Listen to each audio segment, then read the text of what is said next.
Hi everyone, this video is for anyone who has been ghosted by an Aries. This is primarily a cross watchers video.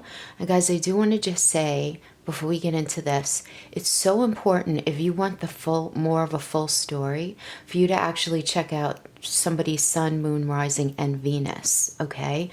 Because the sun sign is only the ego consciousness and it's the archetype, right? So it's only that one small piece of the puzzle. Okay, so if you really want to know what's going on, you best off checking out. Well, there are other signs too. So we're going to get some messages about what went on with them from their perspective, and then I'm going to pull some energies for you, the person who has been ghosted by an Aries. But before we get into that, let's just pull a message from the universe for you guys. Okay, see what the universe wants you to know about the situation or this union. Okay, these are double-sided cards and the messages, so I kind of look away and I do a fan spread and I pull. Okay, your treasure is at hand. All right, good stuff. Your treasure is at hand.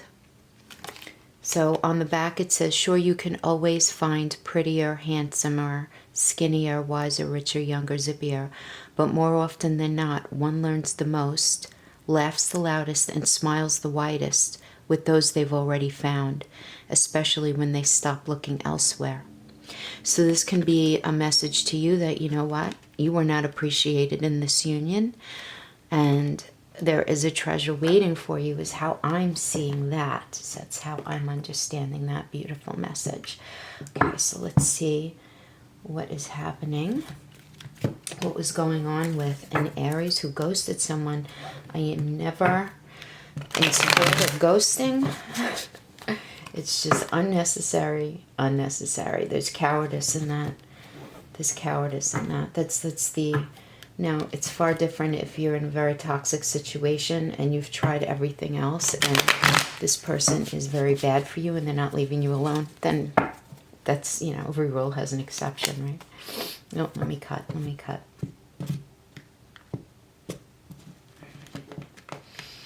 So we're going to be pulling for some past. What's going on with them now? Some future energies. Okay. Let's pull some and then we'll see what story we come up with.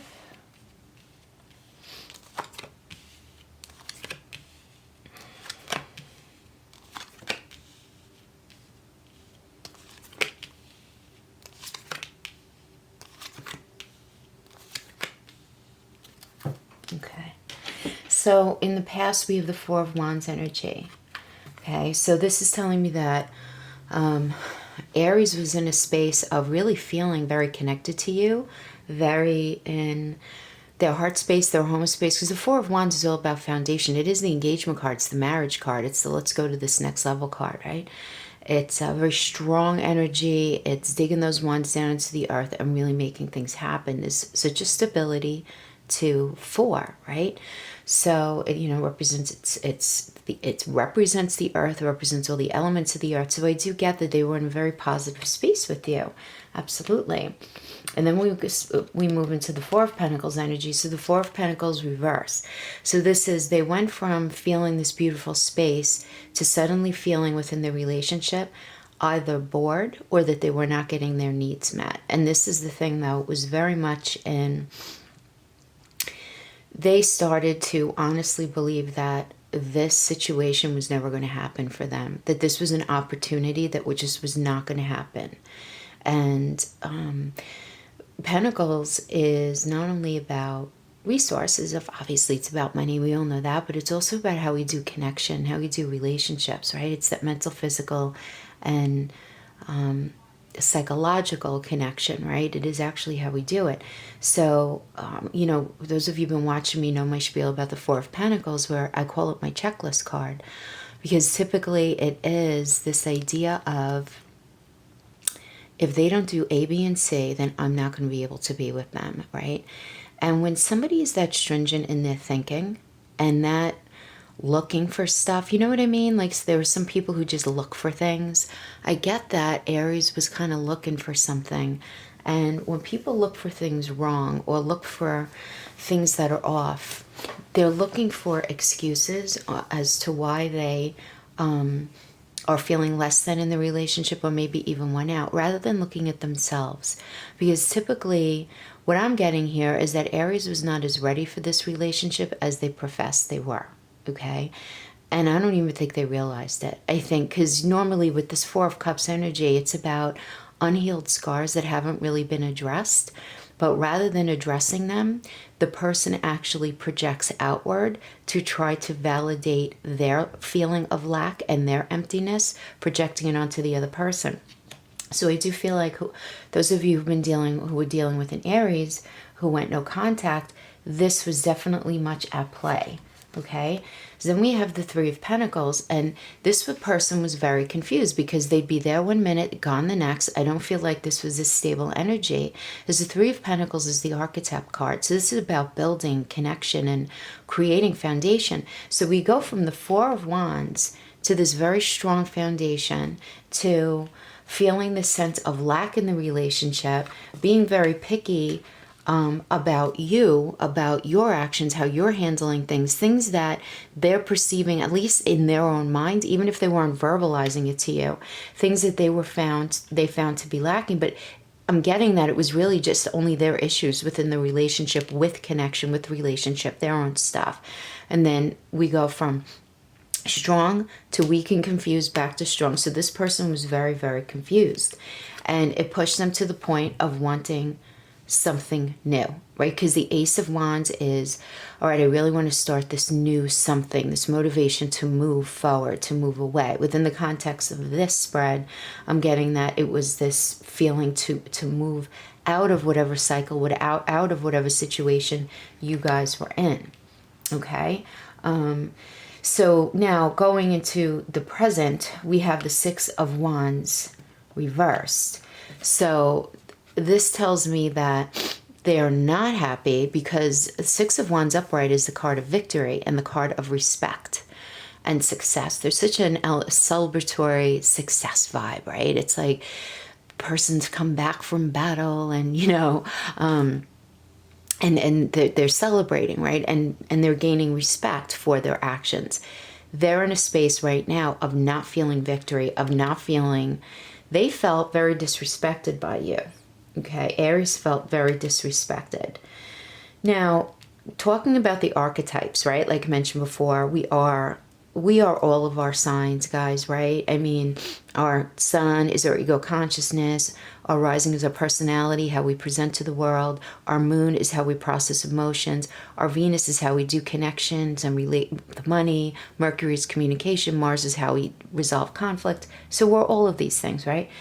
The archetype of Aries is the baby of the zodiac. They are the emperor, they're the leader, and it is very difficult for them to step aside and let somebody else be in charge. But it's a different kind of energy than like a Leo kind of ego, where Aries in many ways, in elements of their life, they do lack a type of maturity, right? That's necessary very often for relationships. But it's something that the Aries archetype, as they evolve, as they grow and they learn, they learn, but they have to be open to that learning.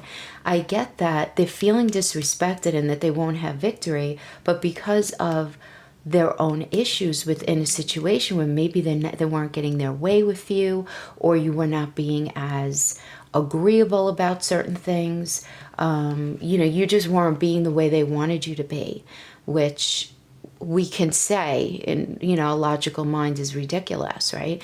Yeah, so definitely, because then we have the Seven of Cups energies, what they're feeling here. They're feeling like they don't have all the information. They recognize that in their relationship, 5 out of these 7 cups were really great with you, but there were these 2 cups that were just missing for them. It was a missing, like just not having all the information and not having it in the way that they really wanted it.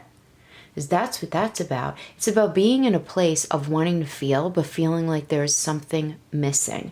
But there's an issue when somebody feels something's missing and they continuously look outside themselves rather than inside of themselves, right? All right, so then we'll go into the Seven of Pentacles reverse. So the Seven of Pentacles is about,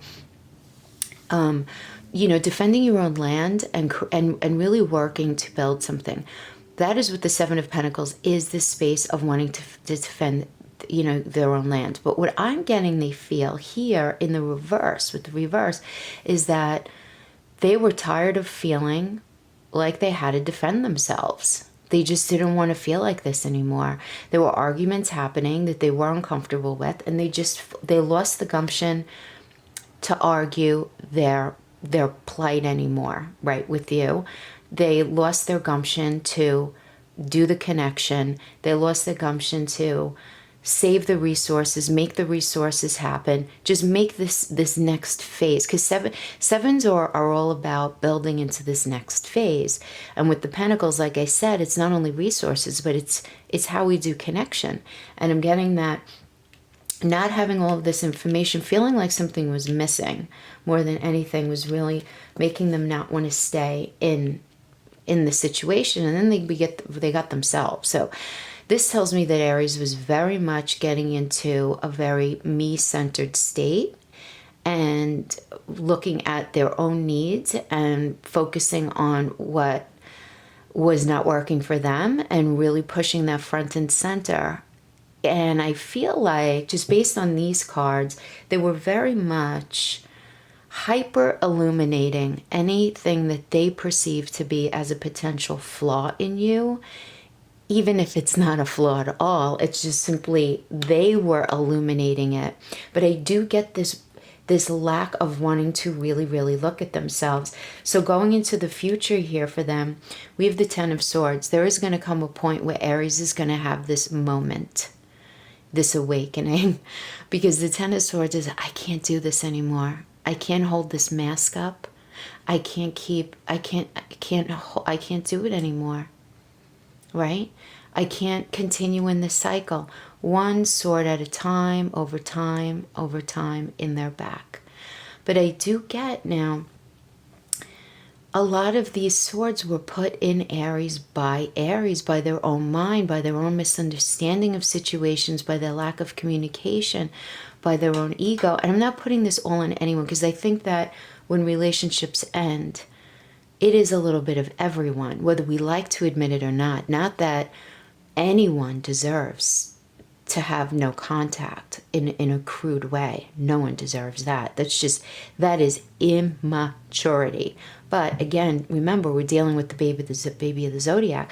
But they're definitely in a place of just needing to end the cycle. Like, they just don't want to continue the cycle with you anymore, because they feel very ready in their own mind to be this King of Cups energy, which is about, in their mind, they feel that they're very ready to communicate, they're very ready to move on and give their cup to someone. And the thing is, I have to tell you what I'm feeling.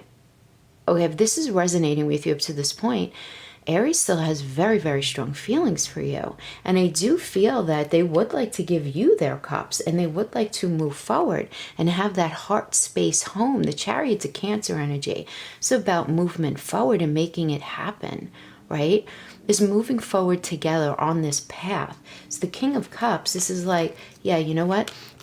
The cycle we had was done, but I feel like Aries still loves you and really wants to move forward. But there is so much pain. Okay, this is very obvious to me. The Three of Swords reverse is much more positive than in the upright, guys. Because in the upright, it's all about pain and heartache, but unresolved issues, okay? And this is in the future. Now, in the reverse, what happens here is that there is a clearing. Things are talked about in the reverse. There is this pain. Now, maybe this is because Aries was dealing with a third party. Maybe this is Aries was suspecting that you were having you had a third party, or there was some sort of external influence to your relationship. It doesn't have to be a third party. It can certainly be any sort of external influence that was an issue in your relationship. Challenging family members, nosy friends getting in your business, challenging job, money issues, an illness. It could be anything, okay? But you want to think about the Three of Swords energy as one sword is you, one is them, and one is this external influence. Now, the swords are words and framing reality, and in the reverse, I feel like there are going to be there's going to be truth coming out here. There's going to be, things are going to be dumped on the table and looked at. Now, what ends up happening with that? Why don't we say, why don't we pull some cards? Okay. Treasure is at hand. I'm going back to this, but how it says, sure, you can always have prettier, handsomer, skinnier, wiser, richer, younger, zippier, but more often than not, one learns the most, laughs the loudest, and smiles the widest with those they've already found.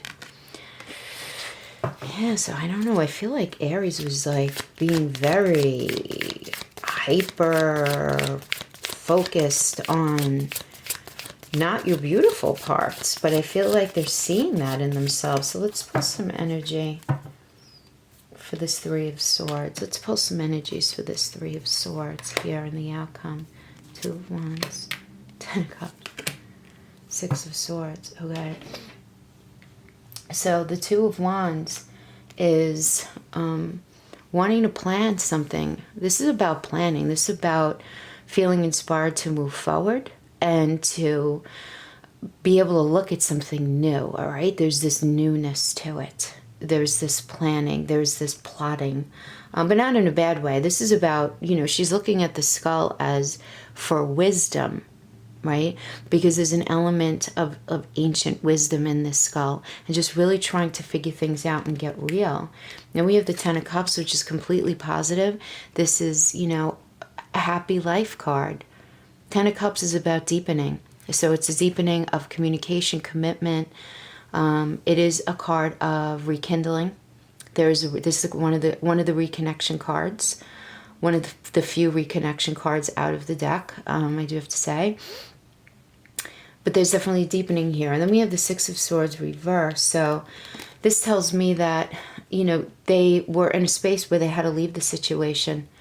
And definitely, at least mentally, they checked out. They checked out. But the thing is with the Six of Swords, this could just be checking out of a situation to give it a rest, to give it a chance to breathe. Okay? And in the reverse, this tells me that there's delay here. Okay? There's delay and there's this lack of coming forward with a real honesty. Now, this could be, I'm understanding this to be, they really have no idea how to actually come back and they don't know what to say. They don't know what to say. And even if you're sitting there saying, what do you mean they don't know what to say? All they have to do is call me. All they have to do is say A, B, and C.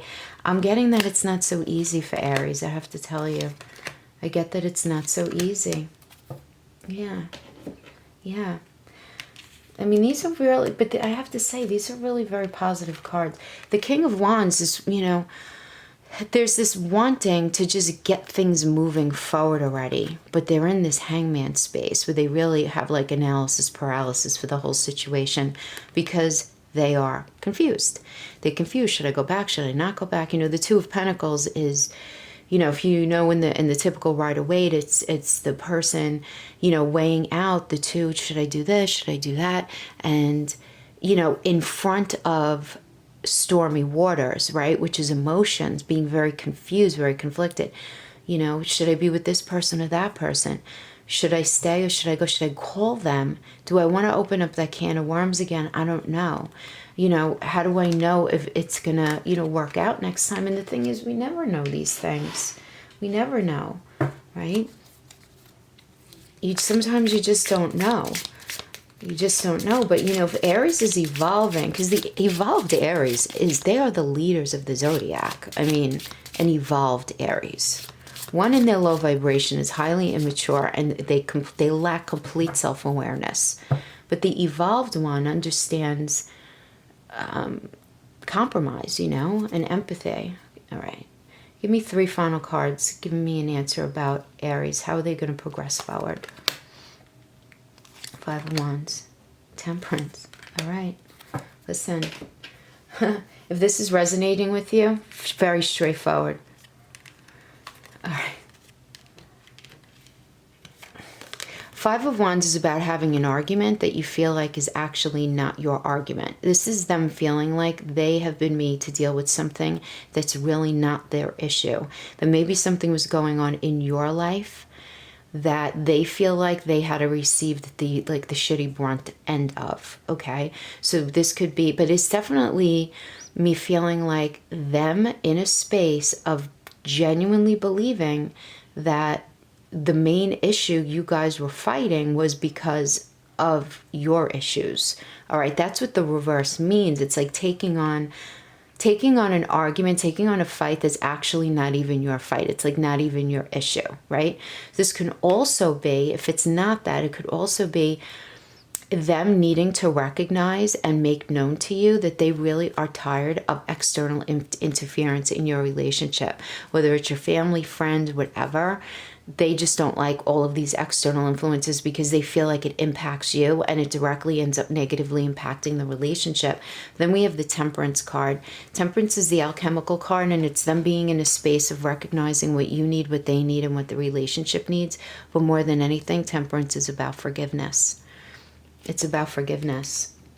We have the Nine of Pentacles, which is the wish fulfillment card, guys. It can't be any more clear than this, okay? Honestly. So there are going to be conversations going on. I know those of you who were in Aries went no contact, I definitely get you're going to be hearing from them. You know what? Let me pull a specific card because I know people are going to ask. Will Aries be the one to make the phone call or the text or the email? Will Aries be the one? Will Aries be the one? A yes, no card, please. I'm not accepting reversals. Ace of Swords. Yeah, you're going to have to wait for Aries to reach out to you. I mean, listen, we have free will. I don't know your story. I don't know your situation.